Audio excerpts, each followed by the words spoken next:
Live from WTVO Rockford and your home team. Eyewitness News at 5 starts now. A man is dead after an overnight shooting in Rockford. Police don't have to go far to arrest the suspect. Plus, we now know the name of the 21-year-old motorcyclist killed in a Belvidere crash, a crash that remains under investigation. And it's tick season, which means it's time to take precautions to avoid the bloodthirsty insects, the steps you can take to protect your pets. Good evening, I'm Mimi Murphy. And I'm Tom Lewis. Eric Wilson is off tonight. Thank you so much for joining us. A man is dead after a shooting late Sunday night. Around 11:40, police were called to Wedel Avenue for reports of a shooting victim. When they arrived, a 50-year-old man was found with a gunshot wound to his side. He was pronounced dead at the scene. The man has not yet been identified. Police say another man was at the house when they got there and had a gun on him. 49-year-old Lewis Brown was taken into custody. He is charged with first-degree murder. Brown is being held in the Winnebago County Jail. About a half hour earlier, police were called to South Day Avenue, that's east of Horace Avenue, to reports of a large fight and a shooting victim. A 19-year-old female was found with a gunshot wound to her leg. She was taken to a local hospital. She's expected to be okay. Witnesses say a large group of people were in the front yard when shots were fired towards that house. If you know anything about this shooting, call the Rockford Police or Rockford Area Crime Stoppers. A Rockford man's arrested on various charges after ramming into a Rockford police vehicle. 23-year-old Baranor Douthert is charged with criminal damage to state property, fleeing to elude, and multiple gun charges. Yesterday, Rockford police officers saw a vehicle with a license plate reported stolen out of Loves Park. When officers attempted to stop the vehicle, the driver slammed into an open passenger door of the squad car, causing it to hit the officer inside. The driver continued to ignore commands and drove in reverse, barely missing a scope officer. Police then broke the windows to remove Douthert from the vehicle. During the investigation, officers found 2 loaded handguns. Douthert was taken to the Winnebago County Jail, where he's being held without bond. We now know the name of the man killed in a motorcycle crash last Friday in Belvidere. He is 21-year-old B. Raymond Baker III of Garden Prairie. The Boone County coroner says he died from multiple injuries received in the crash. Around 6, police say Baker collided with a Jeep in the westbound lanes of U.S. Route 20 just west of Pearl Street. Baker was pronounced dead at the scene. The occupants of the Jeep were taken to the hospital as a precaution. That crash still under investigation. A blinding dust storm shuts down a central Illinois interstate for nearly 30 miles after a crash involving up to 80 vehicles. Illinois State Police say 6 people have died and more than 30 have been taken to area hospitals. All southbound and northbound lanes are closed just south of Springfield. This all started around 11 this morning. ISP's reporting blackout conditions due to excessive winds blowing dirt from farm fields across the road. Traffic's being diverted off the highway, and hazmat workers from Springfield Fire are on scene. The conditions have to be just right to have a situation like this, as far as the excessive winds and then the loose dirt on top of the farm fields, and depending on which way the wind direction is blowing and things like that, to cause near, if you will, extreme low visibility, like a whiteout condition, but a brownout condition. Look for updates on this story on our website, mystateline.com. American airline pilots are picketing at O'Hare Airport after their union authorized a strike. Nearly all of American's 15,000 pilots approved the strike authorization. Industry analysts say it is a common negotiation move and doesn't mean pilots will actually walk off the job. American Airlines management issued a statement saying they're confident an agreement with their pilots is within reach and can be finalized quickly. Well, as the temperatures warm up and people get outside more, it's important to remember we are in the midst of active time for ticks. Yeah, Jess Lipson spoke with an animal expert to discuss ways of preventing the little critters from infecting your pet. Jess, what'd you learn? Tom, Mimi, there are many ways to stay ahead of the game when it comes to ticks, whether it is inquiring about medicine for your dog or how to check after a long walk. Preventing ticks from infecting your dog can be life-saving. So Pepper's really easy to check because of her light colors. Jared Hennis goes on walks every day with his dog Pepper. They walk through various trails and paths in the state line. This year, he has already found and removed more than 30 ticks from her. She already has Lyme disease from several years ago from ticks. We try to do the best we can with, being pre-prepared for it. but it's just insane. Like, the ticks around here are so bad. Normal years haven't been too bad, but I think it didn't get cold enough last year. So the ticks are heavy this year. Amber Pinnon with the Winnebago County Animal Services says prevention is key when dealing with ticks. They carry a lot of diseases, and especially as the weather gets warmer, dogs are outside more, sometimes cats may be out in your backyard more, things like that. So it's really important to be vigilant and make sure that they're checking them over, you're having a good feel over for them, just because the sooner that a tick is caught, the less likely they are to carry diseases with your pet. Talking with your vet about what they recommend for tick and flea medicine is a good start. Medicines are the best way of preventing the ticks, diseases, and so you don't have to pull them off yourself. Still, it is always important to check. So, whenever your dog comes from outside, you just want to look around the ears especially, and make sure that, you're not being too rough with them. Sometimes if you lift a paw wrong, that can hurt or something of that sort. So you want to look at paw pads, feel all over their body, look at their belly, especially because that's where the top of the grass is going to be, around their tail, everything like that. They may be just as excited to get love and attention from you as this one is. So, if you do find a tick on your dog and worried it may have any diseases, there are many locations that will test the tick for you and give you quick assistance to the right treatment. Tom?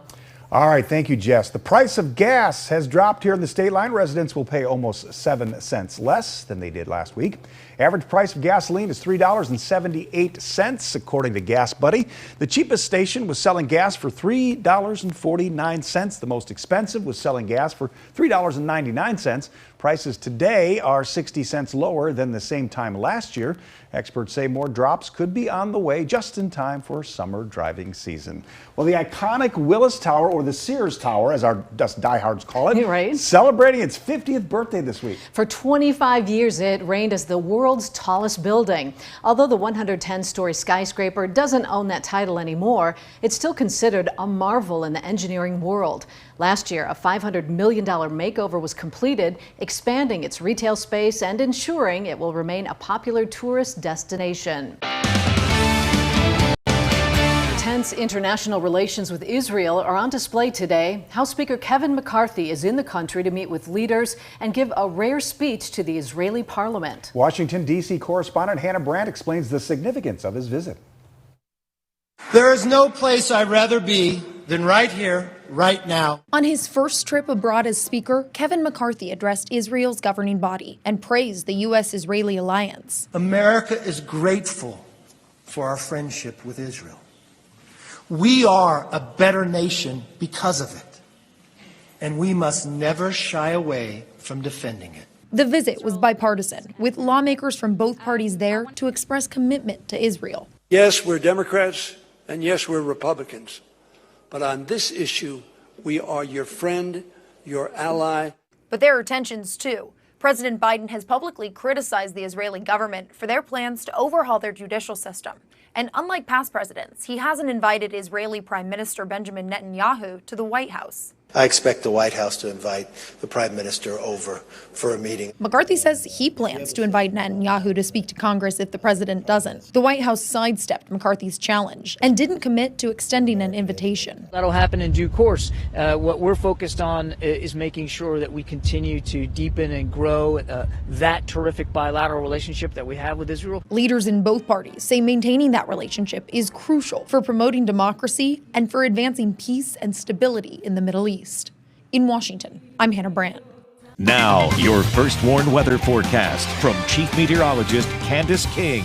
Well, we have been dealing with the cloud cover over the last several hours, although clouds clearing a little bit further to the west of us, where we're able to see some sunshine. Downtown Rockford, we still have a mostly cloudy sky, although a couple of breaks here and there. We take a live look with our Supply Corps camera. This brought to us by Window World. We also are still dealing with a few spots of some drizzle, kind of wind-whipped drizzle coming down, although the shower coverage decreasing, and that'll be the trend as we go through this evening. Still around Cherry Valley, Irene, and then once you get down towards parts of DeKalb County and southern DeKalb County, you may still notice a few light showers or even a little mist and drizzle out there this evening. Skies will stay mostly cloudy here as we go through the night tonight. It is the 1st of May. Temperatures have felt anything but warm out there or spring-like, and the last couple of days have been on the cooler side. In fact, we were a good 21 degrees below average yesterday to end the month. But when you look at our temperatures Over the last month for April, kind of a look back, on average, that monthly temperature actually above average, and that's all thanks to this milder stretch of weather, warm actually, summer-like, that we had there towards the middle of the month. We've been mostly below average towards the tail end. Now, when we look ahead to May, average high 66 degrees. By the end of the month, average high temperature 77, and that average low temperature goes up a good 11 degrees or so. As far as rainfall is concerned, on average, we get just a little over 4 inches of rain. It's been pretty dry. I mean, we're doing okay with our soil moisture, but we do need the rainfall, dust kicking up just a little bit. And we've had some showers over the last couple of days, but they really haven't amounted to much. You're up to 56 right now in Freeport, 54 here in Rockford, 53 in Rochelle, and 54 now our temperature in Dixon. Terry, our weather watcher in Genoa, checking in with 50 degrees. We've got a gusty northwesterly wind, gusts this evening at around 30 miles per hour there in northern DeKalb County. Sustained winds area-wide remain from the northwest up to 20 to 25 miles per hour, but when you factor in that wind gust, notice those higher wind speeds a little further off to the west, and that's where we do have a wind advisory that remains in effect until 7 o'clock here this evening for Joe Davies, Carroll, and Whiteside counties. Winds will ease a little bit for tonight, but still at around 25 to 30 miles per hour. They'll pick back up during the afternoon tomorrow, so tomorrow is going to be another windy day. We'll keep some of the cloud cover around too, and notice that wind direction coming in from the northwest, winds gusting to about 35 miles per hour will be possible. As high pressure comes in tomorrow night and Wednesday, that'll help put a little bit more ease into that wind. Yeah, right around 15-20 miles per hour during the morning on Wednesday, but not nearly as strong as what we've had here, at least for these last couple of days. Now, I mentioned the cloud cover coming back in. We see some of that clear out for tonight, but there's a little disturbance that works in from the north, so that'll bring back some of the cloud cover. We may be able to squeeze out a very isolated shower with that mid-afternoon tomorrow, but I think the overall coverage will be fairly isolated. Then we clear things out tomorrow night. We should see a return of sunshine, maybe some higher level clouds coming in during the afternoon on Wednesday, but Wednesday our temperatures are back into the 60s. So 38 degrees, that's where we'll head for the night tonight. Northwesterly winds still gusting at around 30 miles per hour, up to 54 for tomorrow afternoon. If we're able to get some more breaks in some of that cloud cover, temperatures could actually go a little warmer than that. Still below average, but we're on the right track, especially when you see that 7-day forecast. Low opportunities for rainfall coming up this week. We've got a few chances for it, but it stays fairly light for Thursday, Friday, and Saturday. I think going into next week, we may have a better chance, but with that wind direction turning to the southeast, notice our temperatures going up, and we could be in the mid-70s by this time next week. Now sports with sports director Scott Leber.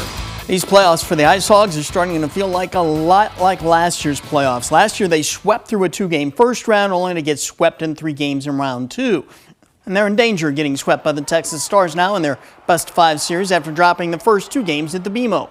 Now they head to Texas facing a possible elimination game on Wednesday. If they win that, they still have to win the next 2 games, also in Texas. I asked Coach Sorensen how the Hogs go about that challenge, winning 3 on the road. I think if you watch the playoffs, it seems like you win on the road more these days, right? You watch NHL and even the AHL, you win a lot more. So I think if we play like we did here, I think we have a really good chance. We have to take it one shift at a time to start one period, and then the game down there. Win that one, then we're feeling good about ourselves. You know, obviously the season's on the line tomorrow or Wednesday, but you know, it's you got to come with that jam and that effort that, you know, can't lose any battles, can't do things like that. And you know, I think we have enough guys in this room pulling the rope. You know, you can't feel bad for ourselves, and you know, we can be upset until we leave this rink, and then we got to just get ready for the next one. Well, 3 local football players will get a look from NFL teams despite not being selected in the draft of the weekend. As reported Saturday, Freeport, Illinois State linebacker Zeke Vandenberg is signed as a non-drafted free agent with the Dolphins. And now another Freeport native is getting some love. Former Pretzel and Western Illinois running back Steve McShane has been invited to the New York Giants rookie camp. This is video of McShane working out this winter with Tim Bailey at Mercy Health's top performers. McShane has previously attended camps with the Steelers and with the Houston Roughnecks of the XFL. And DeKalb native Cole Tucker has been invited to the Vikings rookie camp. Tucker led the NIU Huskies in receiving last season with 45 catches for 632 yards and 6 touchdowns. One of them was this 70-yard catch and run against Vanderbilt. Well, getting Northwestern back into the NCAA basketball tournament has paid off for head coach Chris Collins. He's had his contract extended by 3 more years through 2028. Cubs open up a series against the Nationals tonight in Washington. Drew Smiley will pitch. The Cubs were swept over the weekend by the Marlins. The White Sox are off tonight. They're going to host the Twins tomorrow night. That's sports. We'll be right back. Tonight on America's fastest growing cable news network, as the hunt for the gunman who allegedly killed 5 of his neighbors heats up, Dog the Bounty Hunter joins Chris live. Tonight on Cuomo, see why more people are turning to News Nation. To find News Nation, go to joinnn.com.